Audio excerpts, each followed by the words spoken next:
Another storyline we'll be looking at this offseason is the future of Travis Kelce. He carries a cap hit of $19.8 million in 2025, which is the final year of his deal. Many Chief fans are hoping Travis will come back and restructure the final year of his deal to give the team more flexibility in the offseason. But Travis Kelce is not set on a return right now. Here's Travis on the New Heights show talking about his future. I know everybody wants to know whether or not I'm playing next year, and right now I'm just kicking everything down the road. I'm kicking every can I can down the road, and I'm not making any crazy decisions, but right now the biggest thing is just being there for my teammates and being there for my coaches, understanding, that there's a lot that goes into this thing. I've been fortunate over the past 5-6 years. I've played more football than anybody. Yeah. And it's because the people that are in that building and the fact that we keep going to these AFC Championships and these Super Bowls, and that means I'm playing an extra 3 games more than everybody else in the entire league, and that's a lot of wear and tear on your body, and it's a lot of time spent in the building, focusing on your craft, focusing on the task at hand, every challenge that you set up for yourself, and it's that process can be grueling. It can weigh on you.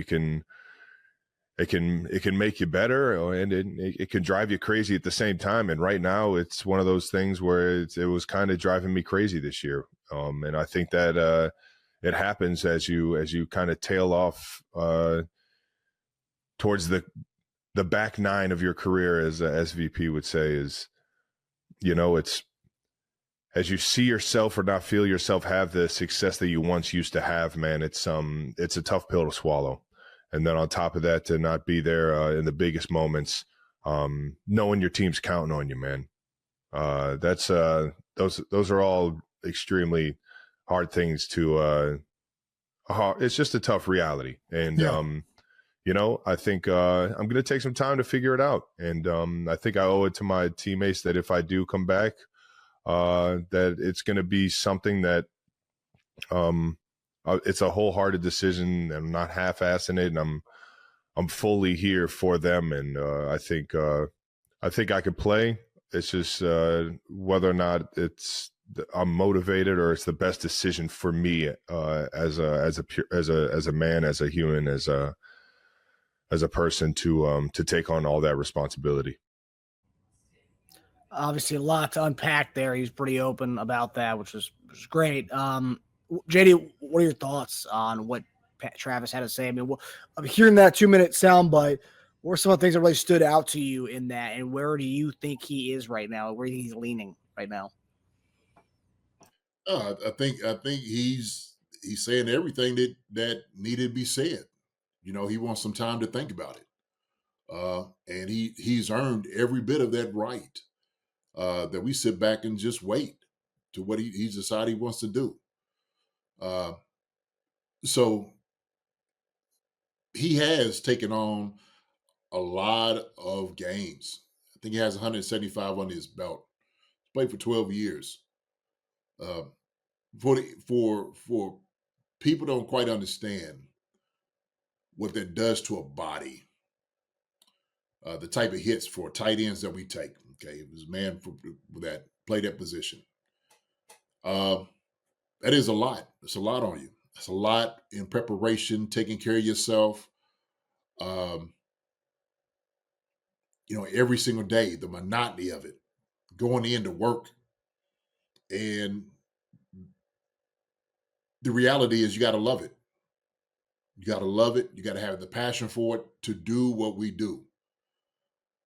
Because if you don't, that's where you get hurt.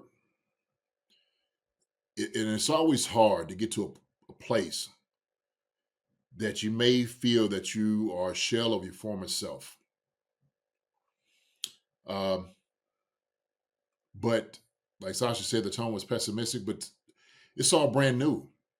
It's coming off a hard loss that he played probably his worst game I've ever seen him play. Okay? His effort wasn't there. The passion and the energy and all those things looked like it was sapped out of him. I've never seen that. As far as the way he looked, and I'm not sure exactly what that was. So could it have been something that his body just felt that, kind of hit a wall? Could it have been something else? I'm not sure. But one thing I do know is this. If there's anybody who can come play next year after having a game like this, Travis Kelce could be that guy. And he can still come in and be effective. You're not asking him to burn you deep. He can still come in and catch 80, 85 balls easy. We were doubting where he was going to be at the very first of the season. He didn't catch any balls. Everybody's like, oh, he's my 6. Travis still burned him up. He still got open. He still made plays, laterals. He made everybody around him better. So, we look at, yes, statistically, he don't have to get the whole 1,000 yards and stuff. Like, he had, 900 the year before. Didn't quite get the 1,000. But from what they've been able to do, the success, any tight end would love to have that.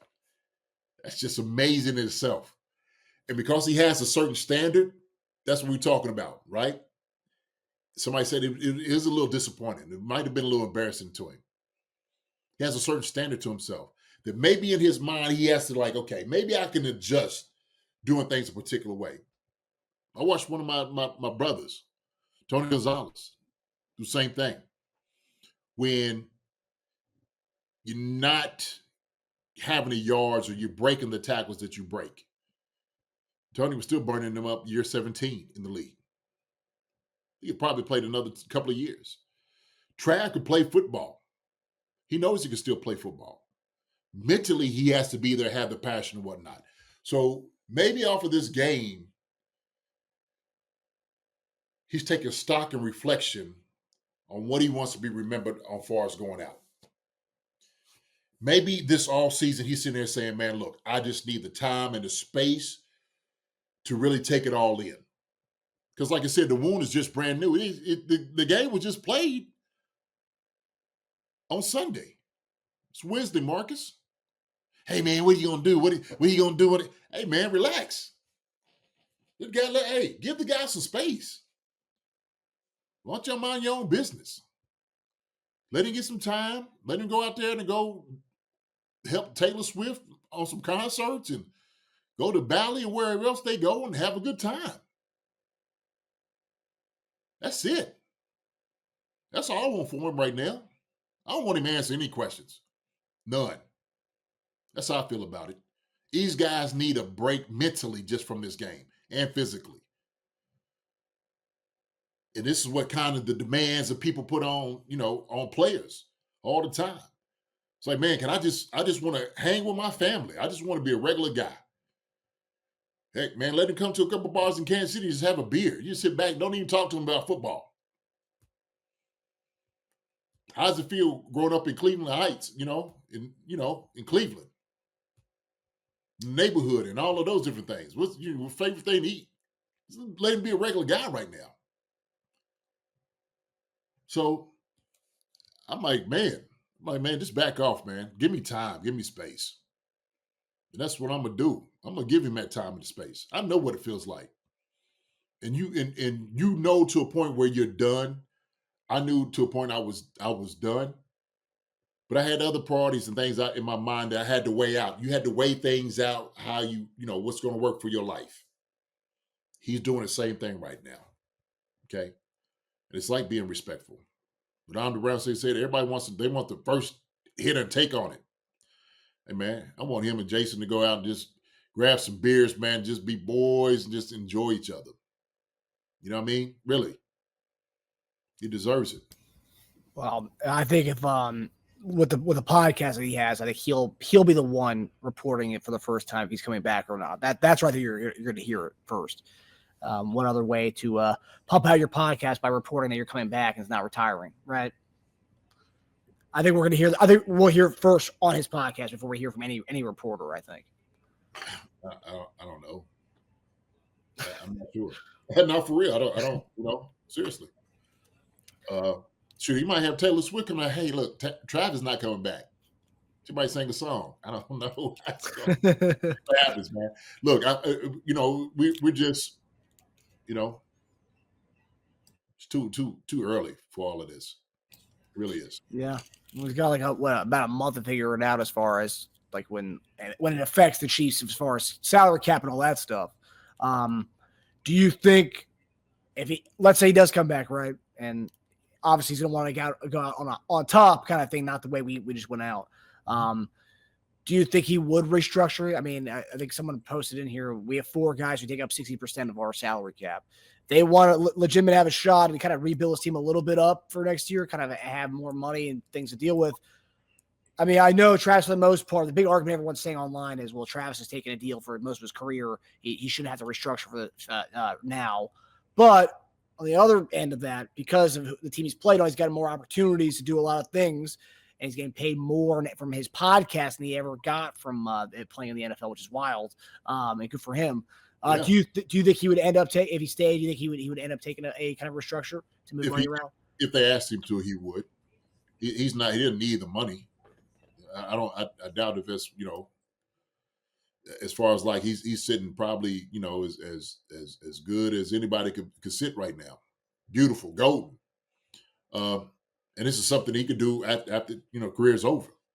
So he ain't gonna be fussing over to him somewhat pennies and stuff. He'd be willing to do it to get the guys here to get it done, right? Because it will be a reckoning for him, Patrick. It'd be a reckoning, and they'll sit there and say, "We need to get the guys in here to get this thing done." If it didn't look good like we wanted it to this past year, we're gonna make sure if this is gonna be my last tour. Okay, we want to make sure we get it right.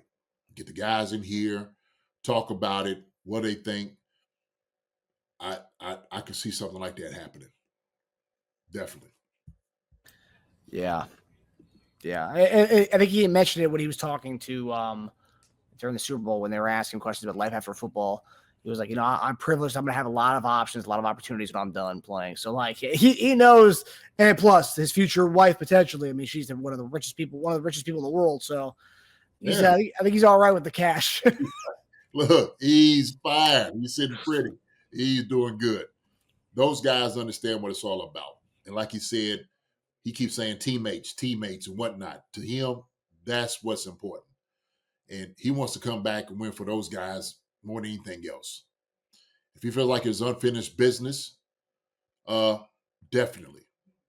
He wants another shot at this. And so I know I'd seen a little cute video where they were talking about Jalen Hurts' kid was like, "Yeah, you get your lick back." He's like, "Yeah, it definitely got a lick back." I thought it was kind of funny. Yeah, I thought it was funny. There's some funny videos and stuff out, man. I just had to laugh. It's good entertainment. But shoot, get your lick back. Get it back.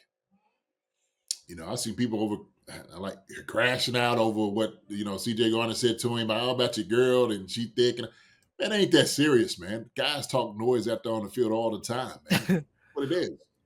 Well, it's one thing to say that on the field, but posting it on your story, that's where it takes a little bit more, right? Did he? I don't know. I just heard somebody say this what he said to him. Yeah, so there's a photo of them when they get like face to face during the game. Yeah. CJ Gardner-Johnson took that photo, put it on a story, and they put you should have left that thick the thick shit. That's what he said about his ex-girlfriend. Hey man, silliness. I had someone ask me online. I put it on my story. I was dogging CJ Gardner-Johnson. Some girl with the high school. She messaged me. She goes, what does he mean by that thick? She was like, what does he mean by that thick shit? And I had to explain to her. I was like, oh well, Travis' ex-girlfriend has a nice body.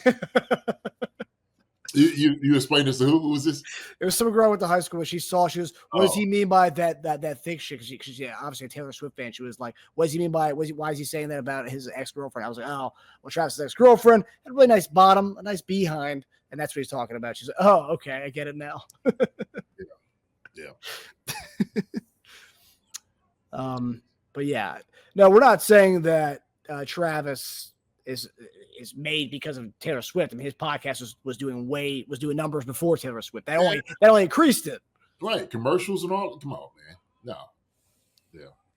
Yeah. Rick Hendrickson, Shannon Sharp is yelling out Derek Thomas's girlfriend's phone number during the game. Do you remember that, JD? I don't remember that at all. No. That's something Sharp would do back in the day? Sure. Yeah. Yeah, of course. Guys will do anything to try to get under your skin to get you out of your game. It's competition. You're trying to win by any means necessary. Guys will do it. That's crazy. Hi, everybody. Thanks for watching. Subscribe here to get the latest from the show. Also, be sure to check out the best clips from Chief Concerns. And if you prefer to listen to the show, subscribe and follow us on Apple Podcasts, Spotify, and anywhere else you get your podcasts.